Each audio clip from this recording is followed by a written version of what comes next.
story.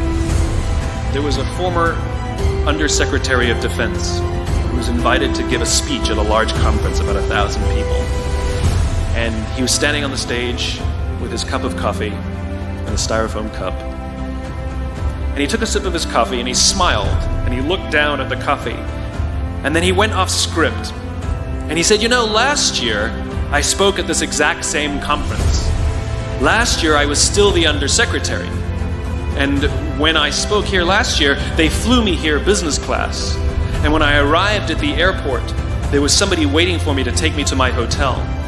And they took me to my hotel and they had already checked me in and they just took me up to my room. And the next morning I came downstairs and there was someone waiting in the lobby to greet me, and they drove me to this here same venue and handed me a cup of coffee in a beautiful ceramic cup. He says, I'm no longer the Undersecretary. I flew here coach. I took a taxi to my hotel and I checked myself in.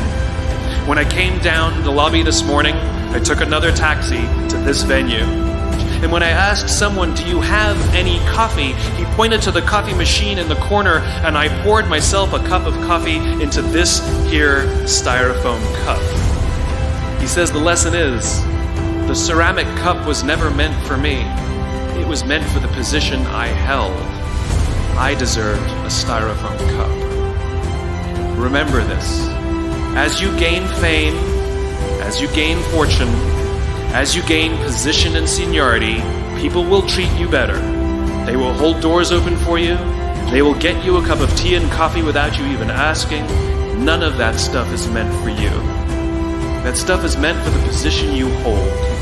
It is meant for the level that you have achieved of leader or success or whatever you want to call it. But you will always deserve a styrofoam cup. Remember that lesson of humility and gratitude. You can accept all the free stuff. You can accept all the perks. Absolutely, you can enjoy them. But just be grateful for them and know that they're not for you. Thank you very, very much, guys. You're wonderful.